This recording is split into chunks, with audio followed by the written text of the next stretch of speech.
اب اللہ کی رحمت والا معاملہ ہے تو ایسے لوگ میسر کر دے، ایسے کام ہمارے ہوں کہ جن کے ذریعے سے ہمیں اللہ کی رحمت اللہ کی طرف سے اس دنیا سے جانے کے بعد بھی نیکیوں کا سلسلہ جاری رکھنے کی توفیق مل سکے۔ یہ جو اللہ کے نبی صلی اللہ علیہ وسلم کا فرمان ہے انما الاعمال بالخواتیم،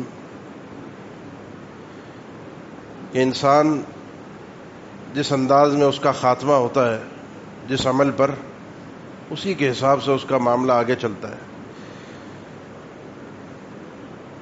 اور عام طور پہ استثناء بھی ہے، عام طور پہ خواتین اہل علم کہتے ہیں میراث السوابق، انسان کی جتنی پچھلی زندگی ہوتی ہے سابقہ زندگی، اس کی میراث خاتمہ ہے۔ میراث خاتمہ ہونے سے مطلب کیا ہے کہ مثال کے طور پہ انسان زمین میں دانہ ڈالتا ہے، اس دانے کے اندر سے نکلنے والی کھیتی وہ اپنی آنکھوں سے مرتے وقت دیکھتا ہے، اور جو اسے پھل نصیب ہوتا ہے وہ مرنے کے بعد ہوتا ہے۔ لیکن دنیا کے اندر زمین میں دانہ ڈالنا، اس کی حفاظت کرنا، بر وقت اسے خاص مقدار کے ساتھ پانی پہنچانا، اس کے حفاظت کے لیے کیڑے مکوڑوں اور دیگر جانوروں سے اس کو محفوظ بنانا، اگر یہ کام وہ آدمی نہیں کرے گا تو یہ دانہ اپنا پھل پیش نہیں کر سکتا۔ بس یہ اگر مثال آپ کو سمجھ میں آ رہی ہے تو یہ بات ذہن میں رکھیے کہ جس وقت وہ تصور لائیے کہ جس وقت اس دنیا سے جانے کے بعد ہم اس چارپائی پہ لیٹے ہوں جس پر عام طور پہ ہم میت کو رکھتے ہیں، جنازہ پڑھا جاتا ہے، اس چارپائی پر لیٹنے کے بعد کون ہے، کتنے ہیں جو میرے لیے دعا کریں گے، کیسے میرا آگے سلسلہ چلے گا؟ کیونکہ ایک بات یاد رکھیے، جو کچھ بھی ہے اس کے بعد جو کچھ بھی ہے وہ عمل کی بنیاد پر ہے، جو کچھ بھی ہے، اچھے ہیں یا برے، عمل کی بنیاد پر۔ اسی لیے پچھلے جمعے آپ کے سامنے جو دو مثالیں تھیں، وہ دو مثالوں کا مقصود ہی یہ تھا کہ ایک کا عمل لوگوں کے ساتھ کیسا تھا اور دوسرے کا عمل اللہ کے بندوں کے ساتھ اور اللہ کے ساتھ کیسا تھا۔ ایک کے لیے اللہ نے مسخر کیا رحمت اور استغفار کی دعاؤں کو، اور ایک کے جنازے پر لوگ کھڑے ہو کر بد دعائیں اور لعنتیں دے رہے تھے، احتجاج کر رہے تھے۔ یہ کیا تھا؟ یہ اس کی وہ اعمال تھے جو آج اس کے سامنے پیش آ رہے ہیں۔ اس کا نتیجہ ایک طرح کا اللہ نے دنیا میں دکھایا۔ اللہ کے نبی صلی اللہ علیہ وسلم کے سامنے جب اس قسم کی بات ہوئی کہ لوگ دنیا سے جانے کے بعد کسی کی تعریف کرتے ہیں، فرمایا تلک عاجل بشر المؤمن، یہ تو مسلمان کو، ایک مومن کو جو بشارتیں ملنی ہے کل قیامت کے دن، جس کا تذکرہ قرآن مجید میں بھرا پڑا ہے، یہ سمجھو ایک اس کو بشارتوں کی ایک جلدی اللہ نے جھلک دکھا دی ہے کہ لوگ اس کی تعریف کر رہے ہیں۔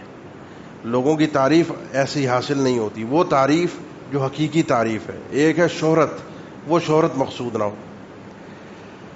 اب آئیے اپنے اصل موضوع کی طرف۔ میں اور آپ اس دنیا میں جی رہے ہیں، اپنی زندگی گزار رہے ہیں، ہم نے اس دنیا سے جانا ہے، ہم نے اس دنیا سے رخصت ہونا ہے، اور اس دنیا سے رخصت ہونے کے بعد اللہ کے نبی صلی اللہ علیہ وسلم کا فرمان ہے کہ تین چیزیں میت کے ساتھ ساتھ جاتی ہیں، دو پلٹ کے آتی ہیں، ایک ساتھ رہ جاتی ہے۔ دو چیزیں جو پلٹ کر آتی ہیں وہ اس کا مال اور اس کا اہل، اس کا خاندان، گھر بار، یہ سب چیزیں اس کو چھوڑ کر قبر میں واپس آتی ہیں۔ کوئی کتنا ہی محبت کرنے والا کیوں نہ ہو، کوئی کتنا ہی دنیا کما کر کیوں نہ بیٹھا ہو، قبر میں کچھ بھی ساتھ لے کر نہیں جائے گا، اکیلا جائے گا، لیکن اس کا عمل اس کے ساتھ جاتا ہے، اس کے ساتھ ساتھ قبر میں پہنچتا ہے، اچھا ہے یا برا، دونوں طرح کا۔ اگر اچھا ہے، ابن ماجہ مسند احمد میں مختلف الفاظ کے ساتھ یہ حدیث وارد ہوئی ہے، طویل حدیث ہے، کہ جب مومن کو قبر میں لٹا دیا جاتا ہے تو اس کی نماز، اس کی زکوٰۃ، اس کا روزہ، اس کی دیگر نیکیاں جو لوگوں کے ساتھ اس نے بھلائیاں کی ہیں، اس کا قرآن مجید کی تلاوت کرنا، صدقات کرنا، اس کا مسجد کی طرف چل کر جانا، یہ نیکیاں اس کو سر سے، سائڈوں سے اور پیروں کی جانب سے گھیر لیتی ہیں. باقاعدہ یہ نیکیاں اس کو قبر کے اندر گھیرتی ہیں. اب اس کے قریب کوئی بھی چیز آنے کی کوشش کرتی ہے، وہ نیکی اس چیز کو اس کے قریب نہیں آنے دی. حدیث کے الفاظ یہ ہیں کہ فَإِذَا أُوتِيَ، کوئی بھی چیز آنے کی کوشش کرتی ہے، وہ کوئی بھی چیز عذاب بھی ہو سکتا ہے، جانور بھی ہو سکتا ہے، کوئی بھی چیز ہو سکتی ہے. یہ نیکی اس انسان کی حفاظت پر مامور ہے. فرشتے جیسے ہی اس کو اٹھا کر بٹھاتے ہیں سوال و جواب کے لیے، اللہ کے نبی صلی اللہ علیہ وسلم کا فرمان ہے مثلت لہ الشمس عند غروبها، اس کو اس وقت منظر ایسے دکھایا جاتا ہے جیسے سورج غروب ہونے والا ہے، بلکہ غروب ہو ہی گیا ہے، ابھی اس کے سامنے وہ قبر کا اندھیرا نہیں ہے. مومن ہے. قبر کا اندھیرا، قبر کی تنگی، قبر وہ جہان ہی اور ہے. وہ جہان اس جہان کے حساب سے نہیں چلتا، وہ یہاں کے اسباب کے حساب سے نہیں ہے، وہ کیفیات ہی اور ہے ایسی دنیا پر، ہے ایسی زمین پر، لیکن کیفیت ہی اور ہے. جس طرح کہ میری اور آپ کی ایک کیفیت ہوتی ہے جب ہم سو رہے ہوتے ہیں خواب میں، وہ جہان ہی اور ہوتا ہے. اس کو ہم دنیا کے پیمانوں سے جانچ ہی نہیں سکتے کہ ہو کیا رہا ہے، انسان گیا کہاں، یہ تصور آیا کہاں سے، کیا ہو رہا ہے. بعض اوقات انسان خواب میں جو کچھ دیکھتا ہے اس کے اثرات اپنے وجود پر محسوس بھی کرتا ہے. فرمایا اب یہ چیز جب اس کو گھیرے ہوئے ہے، اس کو بٹھایا جاتا ہے، وہ سورج کو غروب ہوتا ہوا دیکھتا ہے تو اپنی آنکھوں کو ملتا ہوا کہتا ہے، فرشتے اس سے سوال کرتے ہیں من ربک، تو وہ جواب دینے کے بجائے پہلی بات یہ کرتا ہے دعونی حتی اصلی، مجھے چھوڑ دو، مجھے جانے دو، میں نے نماز پڑھنی ہے، میری عصر کی نماز کا وقت نکلا جا رہا ہے، سورج غروب ہو رہا ہے، پہلے میں نے نماز پڑھنی ہے. وہ اس کو بٹھاتے ہیں، وہ کہتے ہیں ہمیں پتہ ہے کہ تو اسی طرح کا آدمی ہے، تو نے یہی کام کرنا تھا، تیری کیفیت یہی بننی تھی. پھر اللہ کے نبی صلی اللہ علیہ وسلم کے متعلق سوال، پھر ان چیزوں کے متعلق سوال، پھر جنت کی طرف اس کے لیے کھڑکی کا کھول دیا جانا. ایک طویل حدیث ہے. مقصود کیا ہے بتانے کا؟ مقصود یہ ہے کہ یہ جو نیکیاں تھیں یہ اس کے ساتھ قبر میں پہنچ گئیں، یہ اس کے کام آ گئیں. اس کے بعد آپ کا حساب و کتاب سارا کا سارا اسی پر ہے. نیکی کو گنا بھی جائے گا ایک ایک کر کے، اور تولا بھی جائے گا ایک ایک کر کے، وزن بھی کیا جائے گا کتنی بھاری ہے، کتنا اخلاص تھا، کتنا اللہ کے نبی صلی اللہ علیہ وسلم کی اتباع تھی، کتنا اللہ کو راضی کرنے کے لیے کام کیا گیا تھا. ایک ایک نیکی کو تولا جائے گا. اور صحیح بخاری کی حدیث ہے، مختلف کتب احادیث میں حدیث آئی ہے، ما منکم من احد الا سیکلمہ ربہ لیس بینہ وبین ربہ ترجمان، تم میں سے کوئی آدمی بھی ایسا نہیں ہے کہ جو اس مرحلے سے ہوئے بغیر گزر جائے، مگر اس نے کل قیامت کے دن اللہ کے سامنے کھڑا ہونا ہے، ڈائریکٹ اللہ سے بات کرنی ہے. اللہ کے اور اس بندے کے درمیان میں کوئی ترجمان، کوئی ٹرانسلیٹر نہیں ہوگا، ڈائریکٹ اللہ سے انسان ہم کلام ہوگا، نہ کوئی فرشتہ ہوگا، نہ کوئی وحی ہوگی، ڈائریکٹ اللہ سے بات چیت کرے گا انسان. اور وہ ہوگا حساب، وہ عام بات چیت نہیں ہوگی. جس طرح کہ کئی روایات کے اندر ہے اللہ تعالیٰ کچھ لوگوں کو پردہ لگا کے ان کا حساب لے گا، ان کی زندگی کے بارے میں جو گفتگو ہوگی وہ پردے میں ہوگی. جس طرح دنیا میں اس کے گناہوں پر، عیبوں پر اللہ نے پردہ رکھا ہے، اس طرح کل قیامت کے دن بھی پردہ ہوگا. اور کچھ سے جب گفتگو ہوگی تو اللہ کے نبی صلی اللہ علیہ وسلم فرمانے ہر ایک سے ہوگی. جب وہ اپنی دائیں جانب دیکھے گا فلا یرا الا ما قدم، اپنی بائیں جانب دیکھے گا فلا یرا الا ما قدم، دائیں جانب بھی اس کو وہی چیزیں نظر آئیں گی جو نیکیاں یا برائیاں جو اس نے کام کیے تھے، اور بائیں جانب بھی وہی نیکیاں برائیاں. ادھر نیکیاں سمجھ لیں، ادھر برائیاں سمجھ لیں.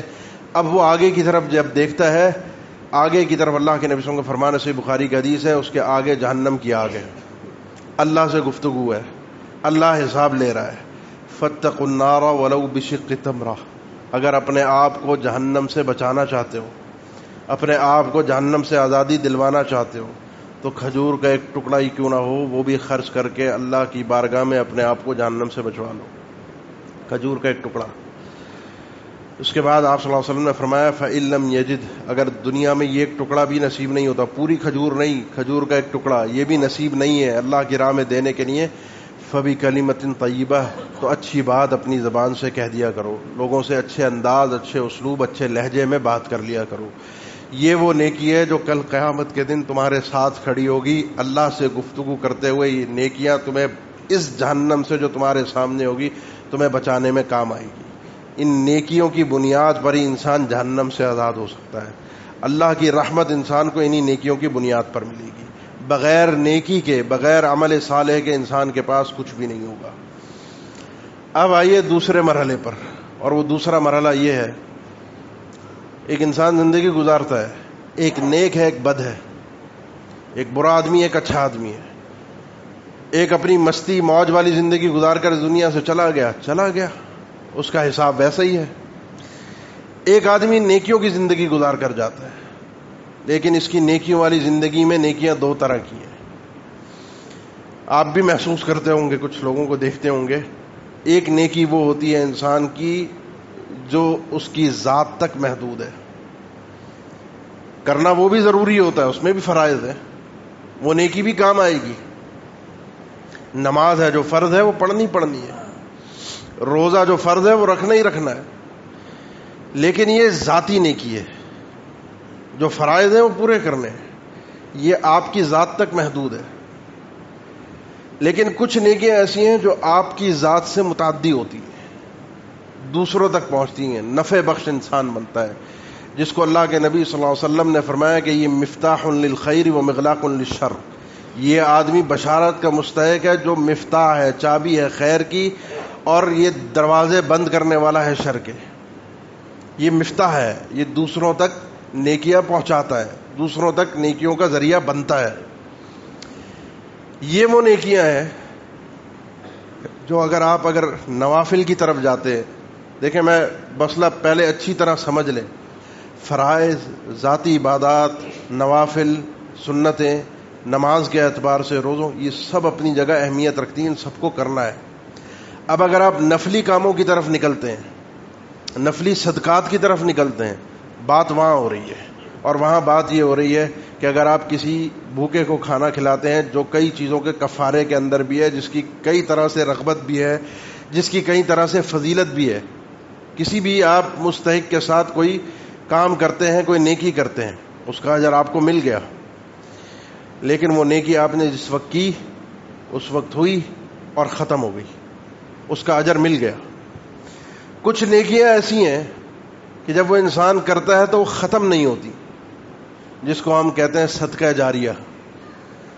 جاریہ کا مطلب نہ ختم ہونے والی. جب تک وہ چیز ہے، جب تک اس نیکی کے اثرات ہیں، انسان قبر میں پہنچ چکا ہو، شاید اس کی وجود کے اثرات باقی بھی نہ بچیں، ہڈیاں بھی گل چکی ہو، پیٹ بھی سڑ چکا ہو، بال بھی ختم ہو چکے ہوں، کچھ بھی نہ بچا ہو، اثرات ہی ختم ہو گئے ہوں قبر کے اندر، لیکن اس کا وہ میٹر جو نیکیوں والا ہے وہ چلتا رہتا ہے، کیونکہ وہ چیز اب تک دنیا کے اندر باقی ہے جو یہ دنیا کے اندر کر کے گیا تھا.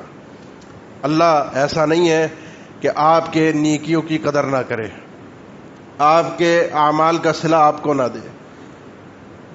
بات نیکی کی ہے، نیکی کے بغیر کامیابی نہیں ہے. فمن ثقلت موازینہ فاولئک هم المفلحون. یہ میزان پلڑا بھاری کرنا ضروری ہے. میزان بھاری ہوگا ایک آپ کی ان نیکیوں سے جو آپ کر گئے، اور ایک بھاری ہوگا جو آپ کے دنیا سے جانے کے بعد بھی وہ نیکیاں پیچھے چلتی رہیں. میں توجہ دلانا چاہتا ہوں آج ان چیزوں کی طرف جو خاص طور پر انسان جو ہے اپنے مرنے کے بعد کی تیاری کے لیے خاص طور پر وہ نیکیاں کرے. توجہ کرے ان نیکیوں کی طرف. اللہ کے نبی صلی اللہ علیہ وسلم نے ایک حدیث معروف ہے جو آپ بارہا سنتے ہیں کہ آپ صلی اللہ علیہ وسلم نے فرمایا کہ جب انسان اس دنیا سے چلا جاتا ہے، اس کے اعمال کا سلسلہ منقطع ہو جاتا ہے، نیکیاں ختم ہو جاتی ہیں، دفتر بند ہو جاتا ہے، سوائے 3 چیزوں کے. کوئی بھی صدقہ جاریہ کر کے جائے، یا اپنے پیچھے کوئی علم چھوڑ کے جائے، وہ علم آگے منتقل ہو رہا ہے، یا پھر اولد صالح یدعو لہ، نیک اولاد ہے جو اس کے لیے دعائیں کر رہی ہے. یہ 3 چیزیں ایسی ہیں جو اس کا کھاتا بند ہونے نہیں دیتی. ان 3 چیزوں میں سے پہلی چیز جو صدقہ جاریہ، جو عام لفظ آپ صلی اللہ علیہ وسلم نے استعمال کیا، ایک جنرل لفظ ہے صدقہ جاریہ، وہ نیکی جو چلتی رہتی ہے، وہ نیکی جو ختم نہیں ہوتی، ایسا صدقہ جو ختم ہی نہیں ہو رہا. اس کو ابن ماجہ، مسند احمد اور دیگر کئی کتب حدیث میں حدیث حسن درجے کی ہے، مختلف الفاظ کے ساتھ مروی ہے. آپ صلی اللہ علیہ وسلم نے فرمایا سبع یجری للعبد اجرهن وهو فی قبره بعد موته. 7 چیزیں ایسی ہیں کہ انسان اس دنیا سے چلا جاتا ہے، مرنے کے بعد اپنی قبر میں ہوتا ہے، پھر بھی اس کا اجر چلتا رہتا ہے. اور دوسری روایت کے الفاظ ہیں ان مما يلحق المؤمن من عمله وحسناته بعد موته اور کچھ نیکیاں ایسی ہیں جو انسان کے مرنے کے بعد، مومن کے اس دنیا سے جانے کے بعد اس کے اعمال اور حسنات کا سلسلہ اسے حاصل ہوتا رہتا ہے. ان نیکیوں کو گنواتے ہوئے 7 چیزیں اللہ کے نبی صلی اللہ علیہ وسلم نے گنوائی. وہ ساتوں کی ساتوں صدقہ جاریہ کی اقسام ہیں.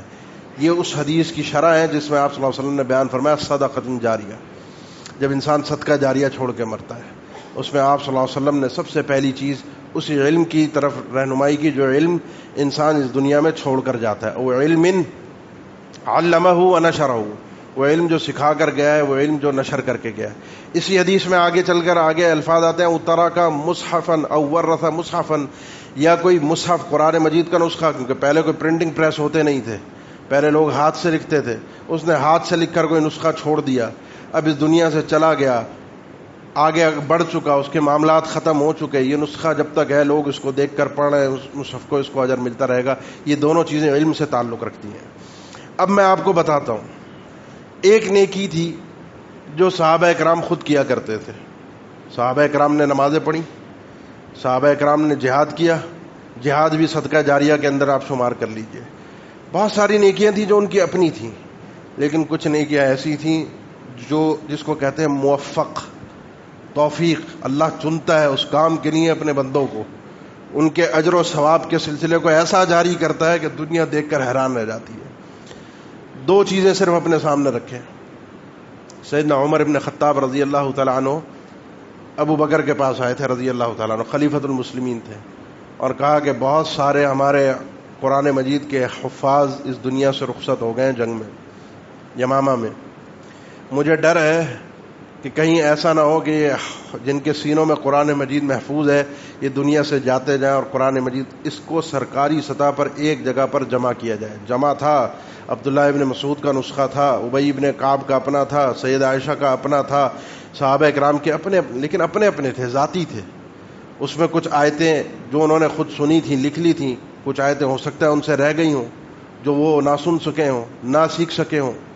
اس میں ان کے اپنے جو انسان کا جیسے ایک نوٹس ہوتے ہیں اس پہ اپنے وہ حاشیے لگا دیتا ہے، اپنے حاشیے بھی تھے جن حاشیوں کو قرآن مجید کی تفسیر کہا جاتا ہے، جو سید عائشہ کے نسخے میں بھی تھے، سیدنا عبداللہ ابن مسعود کے نسخے. سرکاری سطح پر قرآن مجید کو جمع کیا جائے. بہرحال طویل حدیث ہے صحیح بخاری میں، سیدنا ابوبکر صدیق نے زید بن ثابت کو بلایا اور کہا کہ یہ قرآن مجید کو جمع کرنا ہے، تمہاری ذمہ داری ہے، تم نے سب سے زیادہ وحی لکھی ہے اللہ کے نبی صلی اللہ علیہ وسلم کی. جب بھی وحی نازل ہوتی ہے اللہ کے نبی تمہیں بلا کر لکھواتے تھے. میں نے کہا یہ کام آپ کیسے کر سکتے ہیں جو کام اللہ کے نبی صلی اللہ علیہ وسلم نے نہیں کیا؟ زید بن ثابت اس کے راوی ہیں. اللہ کے نبی صلی اللہ علیہ وسلم نے قرآن مجید کو ایک جگہ پر جمع نہیں کیا. فرمایا کہ یہی بات تو میں نے عمر کو بھی کہی تھی، لیکن عمر میرے پیچھے پڑا رہا، بار بار آتا رہا. فما زال یراجعنی حتی شرح اللہ صدری. میرے بار بار اس کے آنے کی وجہ سے، بار بار آنے کی وجہ سے اللہ نے میرے دل کے اندر یہ بات ڈال دی، میرے سینے کو کھول دیا کہ ہوا واللہ خیر، یہ کام نیکی کا کام ہے، برائی نہیں ہے. اور نیکی اس لیے ہے کہ اللہ کے نبی صلی اللہ علیہ وسلم کے دور میں مکمل قرآن تھا ہی نہیں، نازل ہو رہا تھا، مختلف ٹکڑوں میں نازل ہوا، کوئی آیت کہیں کی بعد میں نازل ہوئی. قرآن مجید کی آخری آیت واتقوا یوما ترجعون فیہ الی اللہ سورہ بقرہ کے اندر موجود ہے. درمیان میں ایک دفعہ لکھوائے جانے کے بعد قرآن مجید کو اس کے اندر آیت داخل کرنا ممکن نہیں ہے. تو اللہ کے نبی صلی اللہ علیہ وسلم اس دنیا سے چلے گئے، اب قرآن مجید کی حفاظت کرنا ضروری ہے، ایک جگہ پر مکمل جمع ہو. سیدنا زید فرماتے ہیں اگر ابو بکر مجھے حکم دیتے کہ یہ پہاڑ ہے، اس پہاڑ کو تم نے توڑنا ہے، اس کے ٹکڑے ٹکڑے کر کے اس کو اس جگہ سے اٹھا کر دوسری جگہ پر منتقل کر دو، یہ کام مجھے زیادہ آسان لگتا ہے اس کام سے کہ میں قرآن مجید کو جمع کروں. کیوں؟ کیونکہ اللہ کا کلام ہے، ایک حرف میں بھی اونچ نیچ برداشت نہیں ہوگی، ایک حرف میں بھی. میں اور عمر دروازے پر بیٹھتے تھے مسجد کے، زید بن ثابت فرماتے ہیں جو نمازی آتا ہم کئی دن تک بیٹھتے رہے، اس سے ایک ہی سوال کرتے قرآن مجید کی کوئی آیت تمہارے پاس ہے جو اللہ کے نبی صلی اللہ علیہ وسلم نے نزول کے بعد تمہیں بلا کر لکھوائی ہو اور بتایا ہو کہ قرآن مجید میں اس آیت کو کہاں رکھا جائے؟ ایک ایک آیت کو ہم نے لیا، اور ایک ایک نہیں، 2 صحابیوں سے لیا. شرط یہ تھی کہ ایک آیت کو 2 ہم خود بھی حافظ تھے، دونوں حافظ تھے، لیکن آیت ایسے ملے کہ اس نے ڈائریکٹ نبی صلی اللہ علیہ وسلم سے سنی ہو، لکھوائی ہو اللہ کے نبی صلی اللہ علیہ وسلم نے اسے، اور بتایا ہو کہ یہ آیت کہاں پر رکھنی ہے قرآن مجید میں. 2 صحابیوں سے لیا. 2 صحابیوں سے لیا، اور ایک ایک آیت کو 2 ہم نے لیا، اور خود بھی حافظ تھے، دونوں حافظ تھے، لیکن آیت ایسے ملے کہ اس نے ڈائریکٹ نبی صلی اللہ علیہ وسلم سے سنی ہو، لکھوائی ہو اللہ کے نبی صلی اللہ علیہ وسلم نے اسے، اور بتایا ہو کہ یہ آیت کہاں پر رکھنی ہے قرآن مجید میں. یہ قرآن مجید جمع ہوتا گیا محفوظ ہو گیا. بعد میں سیدنا عثمان نے بھی اس کو لہجہ قریش پر جمع کیا اور ایک نسخہ اپنے پاس رکھا, ایک نسخہ یمن بھجوایا, ایک شام بھجوایا, ایک مصر بھجوایا, ایک عراق بھجوایا. مختلف علاقوں کے اندر قرآن مجید کے سرکاری سطح پر یہ نسخے بھجوا دیے. اب اس کے بعد دنیا کے اندر کوئی بھی شخص آج قرآن مجید پڑھتا ہے چھپا ہوا, بغیر چھپا ہوا, کیونکہ ہم نے یاد جو کرتے ہیں وہ تو دیکھ کر ہی کرتے ہیں نا. قرآن مجید کا حفظ ہم آج بھی دیکھ کر کرتے ہیں. ایک دفعہ قرآن مجید کو دیکھ کر یاد کیا ہے. روزانہ کتنی دفعہ سورہ فاتحہ پڑھی جاتی ہے جو قرآن مجید کے اندر ہے. ایک نماز 17 رکعتیں تو فرض ہے نا. دنیا کے اندر کتنے مسلمان ہیں, روزانہ کتنی دفعہ پڑھی جا رہی ہے. صرف سورہ فاتحہ کی بات کرتا ہوں. ایک ایک حرف کے بدلے 10 نے کیا. من دعا الی ہدی, جو شخص کسی آدمی کو کسی نیکی کے کام کی طرف بلاتا ہے اور وہ اس کی نیکی کی بات کو قبول کر لیتا ہے, کان لہ من الاجور مثل ما عملہ, اس کو بھی اسی طرح نیکیوں کا سلسلہ ملتا ہے جس طرح وہ پہلا آدمی عمل کر رہا ہے. آپ کو مجھے قرآن پہنچانے کے لیے جن جن لوگوں نے اس کڑی کے اندر محنت کی ہے, آج سے لے کر 1400 سال پیچھے تک چلے جائیے, پورے سلسلے کے اندر جو بھی قبر کے اندر مدفون ہے, اللہ کے نبی صلی اللہ علیہ وسلم کا یہ فرمان, او ورث مصحفا او ترک علما او علم علما ونشرہ, ایک علم نشر کیا, پھیلایا, لوگوں کو مصحف دے کر چلا گیا, اس کو اس کا اجر ملتا رہے گا. صرف سورہ فاتحہ کا اجر اگر کاؤنٹ کرنے بیٹھ جائے ایک دن کا تو ہمارے حساب و کتاب کے میٹر تباہ ہو جائیں گے, شمار نہیں ہو سکتا. ان کی قبروں میں ان کو اتنی نیکیاں آج بھی مل رہی ہیں. اسی لیے جن کو صحابہ سے تھوڑی سی نفرت ہے نا, تھوڑی سی نہیں نفرت ہے, ان کو قرآن سے بھی نفرت ہے.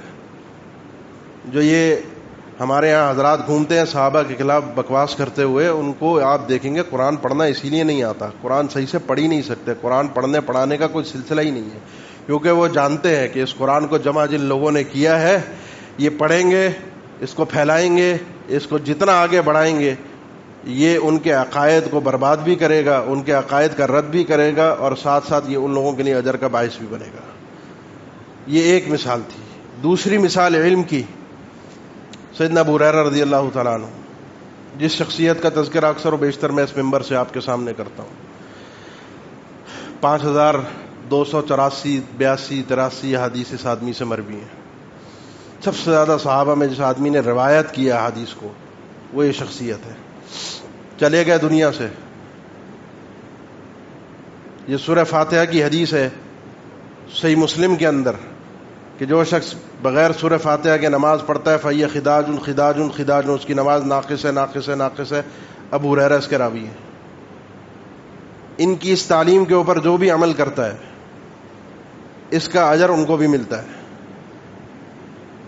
ذرا حساب لگائیے آپ, اور ہم صرف نام لیتے ہیں ان کا. جب ابو ہریرہ تو ساتھ میں کہتے ہیں رضی اللہ عنہ. یہ وہ قبول عام ہے, یہ وہ دعائیں ہیں, یہ وہ اللہ کی طرف سے ایک شہرت ہے, یہ وہ اللہ کی طرف سے قبولیت کے ایک مظاہر ہیں جو دنیا کے اندر نظر آتے ہیں کہ اللہ نے ان کی نیکیوں کو نہ صرف یہ کہ قبول کیا بلکہ جاری کروایا. یہ انداز, یہ نظائر تلاش کریں نیکیوں کے کہ کوئی ایسا راستہ مل جائے, کوئی ایسی جگہ مل جائے, میں ایسا کام کر کے جاؤں دنیا کو دکھانے کے لیے, دنیا کو پتہ چلے کہ یہ کام اس آدمی نے کیا تھا.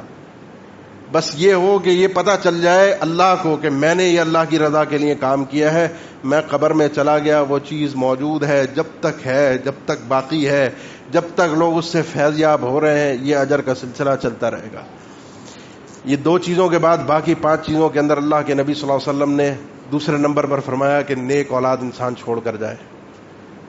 وہ نیک اولاد جو اس کے لیے دعائیں کرتی ہے. اولاد ویسے ہی انسان کا کسب ہے, اولاد ویسے ہی کسب ہے. اولاد جو ہے نیک ہونا ضروری ہے دعا کے لیے. نیک نہیں ہوگی تو دعا قبول نہیں ہوگی, یہ مطلب نہیں ہے.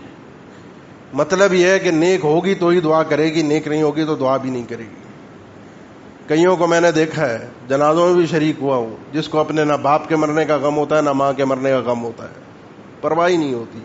ہاں چند آنسو لوگوں کے سامنے بہا کر دکھا دیتا ہے, لیکن اس کو چونکہ ماں باپ نے تربیت ہی ایسی کی تھی, دنیا کمانا اسے سکھایا تھا, دنیا کے فائدے کے حساب سے دوستی اور تعلقات بتایا تھا، بیٹا جہاں سے 4 پیسے کا فائدہ ہو اس آدمی سے تو اٹھ کر ملنا ہے، وہیں اسی سے جا کر ملنا ہے، اس کی طبیعت خراب ہو تو اس کی طبیعت پہ اس کی عیادت بھی کرنی ہے، جنازوں میں بھی چن کے ایسے جنازوں میں شریک ہونا ہے جہاں پر اچھی PR بن جائے۔ جب تربیت ہی ایسی کی تھی تو مرنے کے بعد یہ اولاد کون سا میرے ساتھ میری سگی ہوگی؟ میں نے بتایا اس کو یہ تھا، بیٹا دنیا کے فائدے کے لیے جینا ہے، تو آج یہ دنیا کے فائدے کے لیے جی رہا ہے، ان کو آخرت کی پرواہ نہیں ہے کہ ماں باپ کا آخرت میں کیا حال ہوگا۔ باستغفار ولدک لہ، یہ جو انسان دنیا سے جاتا ہے پھر پیچھے جو اولاد دعائیں کرتی ہے اس کے درجات میں اضافہ ہوتا ہے، اس لیے یہ بھی کسب ہے، یہ بھی صدقہ جاریہ کی ایک قسم ہے جو انسان چھوڑ کر اس دنیا سے جاتا ہے۔ او بنا مسجدن، کوئی مسجد تعمیر کر کے گیا ہے، او نہرن اجراہ، یا نہر بنا کر گیا ہے، او بیتن لابن السبیل بناہ، یا کوئی مسافروں کے لیے مسافر خانہ بنا کر گیا، یا کوئی بھی مالی ایسا صدقہ کر کے گیا اخرجہ من مالہ فی صحتہ و حیاتہ، جسے اس نے اپنی زندگی میں، صحت مند زندگی میں، موت نظر نہیں آ رہی تھی، کوئی خطرہ نہیں تھا، ایسی حالات میں صدقے کے طور پر کہیں بھی خرچ کیا تھا جو باقی ہے، جو صدقہ جاریہ کی شکل میں موجود ہے۔ یہ آدمی دنیا سے چلا جائے گا، اس کو اس کا اجر ملتا رہے گا۔ مسجد کی تعمیر، اسپتال کی تعمیر جس میں لوگوں کا علاج ہو اس انداز میں کہ ان کو مفت یا کم پیسوں میں علاج ہو، یہ آدمی یہ کام کر کے چلا گیا۔ اب مسجد بنانے کا مطلب نہیں ہے کہ یہ مسجد ہے اس کا پورا خرچہ میں اٹھاؤں بنانے کا۔ آپ اگر اس مسجد کے تعمیر کرنے والوں میں یوں ہیں کہ آپ نے ایک اینٹ اللہ کی رضا کی خاطر اٹھا کر لا کر رکھی تھی، ایک اینٹ، پیسے نہیں دیے، آپ کی میری جیب میں استطاعت نہیں تھی، حیثیت نہیں تھی، تمنا تو تھی دیکھ کر کہ جو لوگ بنا رہے ہیں، جو لوگ خرچ کر رہے ہیں، کہ اللہ مجھے بھی دے، اللہ میرے پاس بھی ہو، میں بھی تیرا گھر ایک تعمیر کروں، میں بھی اس کا پورا خیال رکھوں، وہاں پر اللہ کے گھر میں آنے والوں کی پوری ضیافت کا اہتمام ہو، ان کا اکرام ہو، ان کی عزت ہو، ان کا احترام ہو، ان کو کسی قسم کی کوئی تکلیف نہ ہو۔ میری نیت تھی، لیکن نہیں ہے، اللہ نے توفیق نہیں دی۔ میں جسمانی طور پر جو کچھ کر سکتا ہوں اس مسجد کی تعمیر میں، اسی لیے جو حدیث کے الفاظ ہیں نا، کم افحص قطعۃ، چھوٹے سے پرندے کے گھونسلے کے برابر بھی، گھونسلے کے برابر مسجد بنتی نہیں ہے۔ بتانے کا مقصود مجھے اور آپ کو ہے کہ اتنا چھوٹا انداز یا اتنے چھوٹے طریقے سے بھی تم اگر اس مسجد کی تعمیر میں کوئی سلسلہ، کوئی حصہ ملا دو گے تو تمہیں بھی اس کا اجر ملتا رہے گا اس دنیا سے جانے کے بعد بھی۔ مسجد نبی چھوٹی سی تعمیر ہوئی تھی، اللہ کے نبی صلی اللہ علیہ وسلم، چند صحابہ، مسجد حرام ابراہیم اسماعیل علیہ السلام تعمیر کر کے دنیا سے چلے گئے۔ ایک نماز 1 لاکھ کے برابر، ایک نماز 1000 کے برابر، ادھر ٹھہری ادھر 1 لاکھ کے برابر ٹھہری۔ دنیا سے لوگ تڑپ رہے ہیں، مر رہے ہیں، 1.5-2 سال سے بند ہے عمرہ، لوگ پریشان ہیں، دعائیں کر رہے ہیں، التجائیں کر رہے ہیں، اللہ سے معافیاں مانگ رہے ہیں، تڑپ ہے کہ وہاں جا کے نماز پڑھیں۔ آپ نماز پڑھیں گے 1 لاکھ 1000 آپ کو ملے گا، ان کو بھی ملے گا جنہوں نے مسجد بنائی تھی، جنہوں نے مسجد تعمیر کی تھی۔ ان شخصیات کے اجر کو سوچئے کہ کہاں پہنچ رہا ہے، روز کے حساب سے لاکھوں میں لوگ وہاں نماز پڑھنے والے ہیں، سوچے کہاں جا رہا ہے وہ اجر۔ میں نیکیوں میں پیچھے کیوں رہوں؟ یہ ہے وہ نیکیاں جو مرنے کے بعد میرے سامنے مجھے نظر آئیں گی۔ انا نحن نحیی الموتى ونکتب ما قدموا وآثارهم وكل شيء احصیناه فی امام مبین۔ اللہ نے فرمایا ہم مردوں کو زندہ کریں گے، کل قیامت کے دن ان کو اٹھائیں گے، ونکتب ما قدموا، اور جو بھی انہوں نے نیکیاں کی برائیاں کی وہ سب ہم لکھتے ہیں، وآثارهم، اور ان نیکیوں کے اثرات بھی لکھتے ہیں، جس کے مفسرین نے شرح تفسیر یہی کی ہے، آثار نیکیوں کے یہ صدقہ جاریہ ہے۔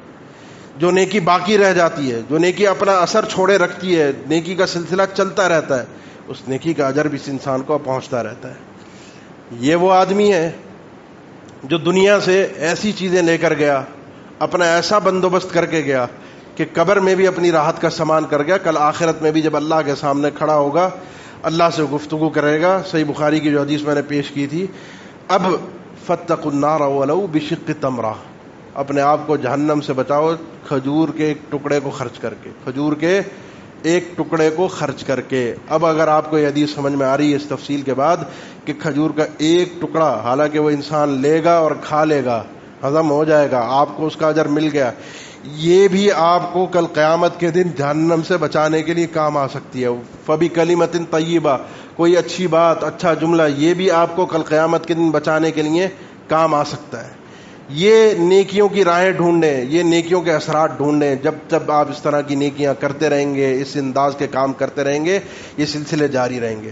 لوگ کنویں کھدواتے ہیں پانی کے لیے، اور اللہ کے نبی صلی اللہ علیہ وسلم کا فرمان ہے نا، نہرا نجراہ، نہر کھدوا دی، نہر جاری کروا دی. کہیں پر کوئی کھدوا دیتا ہے، کہیں پر کوئی اپنے والدین کے لیے. سعد ابن عبادہ زندگی میں معروف ترین صحابی ہیں جو اپنی ماں کی خدمت کرنے کے اعتبار سے ان صحابہ کرام میں سے جو اس اعتبار سے معروف ہوئے. ابو ہریرہ، یہ اس قسم کی جو شخصیات ہیں، اویس قرنی جو اپنے والدہ کی خدمت کے حوالے سے معروف رہے، یہ بھی ان میں سے ایک تھے. اللہ کے نبی کے پاس آئے، والدہ فوت ہو گئی، بولنے کا موقع ملتا، مجھے پتا تھا وہ کچھ نہ کچھ صدقے کے بارے میں کہہ دیتی.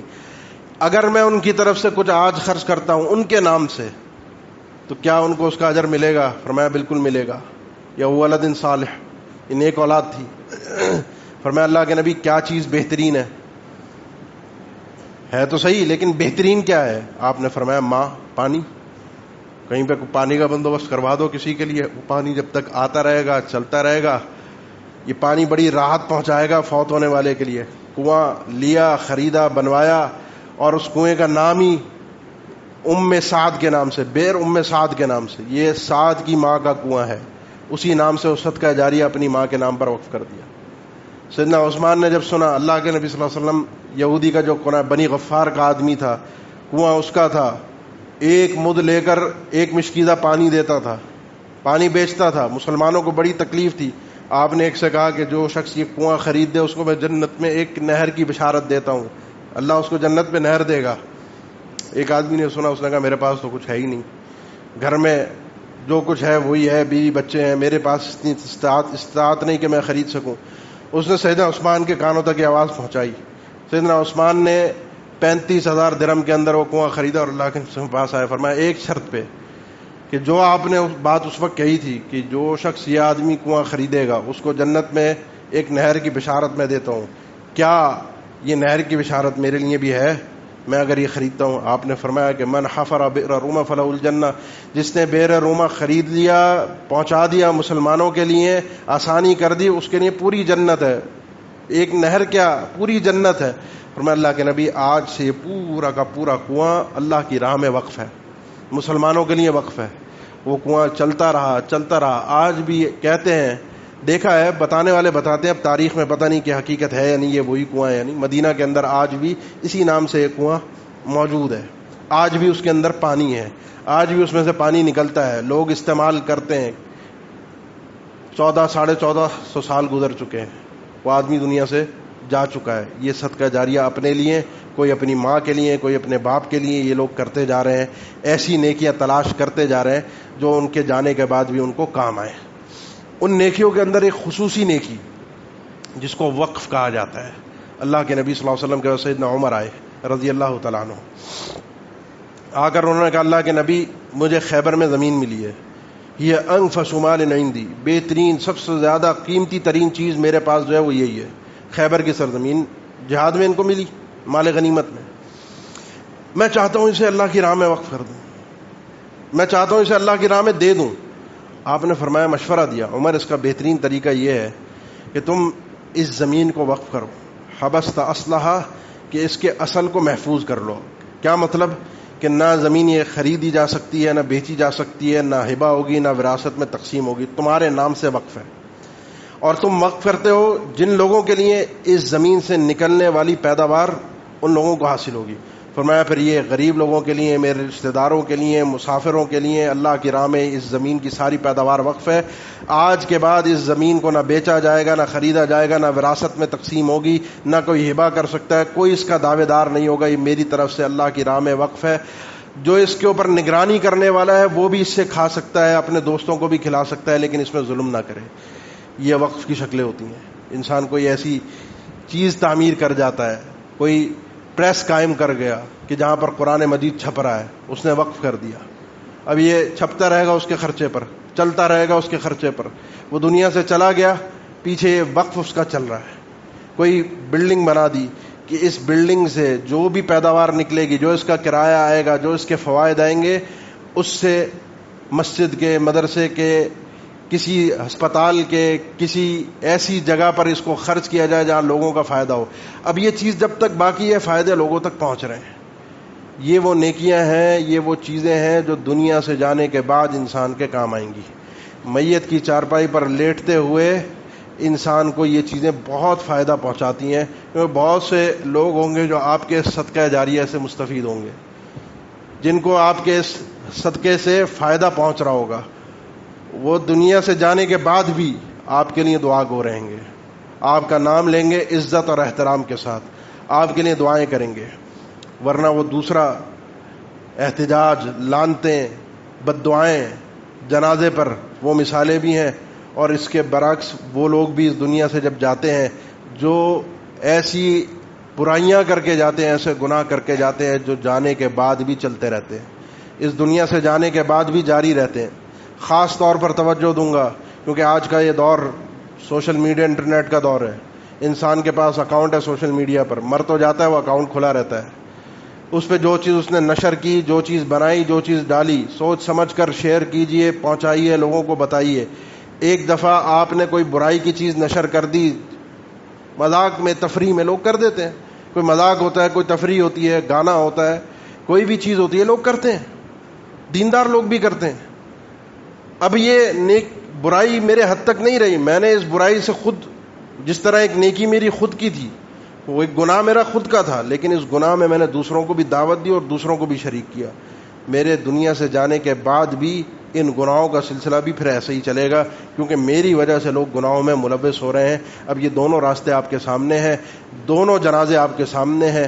آپ کی اپنی شخصیت بھی ہے, آپ نے طے کرنا ہے آپ کو کس طریقے سے مرنا ہے, آپ کو کس طریقے سے اس دنیا سے رخصت ہونا ہے.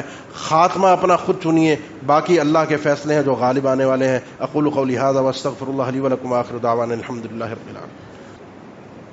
الحمد للہ علی احسانہ والشکر له علی توفیقہ وامتنانہ واشهد ان لا الہ الا اللہ وحدہ لا شریک له تعظیما لشأنہ واشهد ان محمدا عبدہ ورسولہ الداعی الی رضوانہ صلی اللہ علیہ وعلی آلہ واصحابہ واخوانہ وسلم تسلیما کثیرا. اما بعد,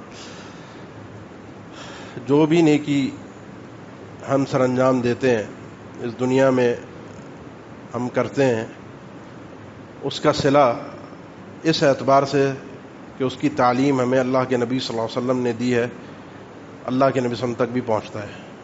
اور ساتھ ساتھ ان نیکیوں کے وہ ثمرات جو ہمیں حاصل ہوتے ہیں آپ صلی اللہ علیہ وسلم کے لیے بھی یقیناً ہے. یہ جو الفاظ میں نے دوران خطبہ استعمال کیے تھے, موفق, اللہ یصطفی من الملائکۃ رسلا ومن الناس, یہ چناؤ ہے, اللہ اختیار کرتا ہے, توفیق دیتا ہے. انبیاء تو اللہ نے چن لیا, اب اللہ کے نبی صلی اللہ علیہ وسلم کے بعد کوئی نبی نہیں آئے گا, اور جو آئے, جو پہلے بھی آئے, وہ اللہ کا اختیار تھا. کوئی اپنی مرضی سے خود سے نبی نہیں بن سکتا.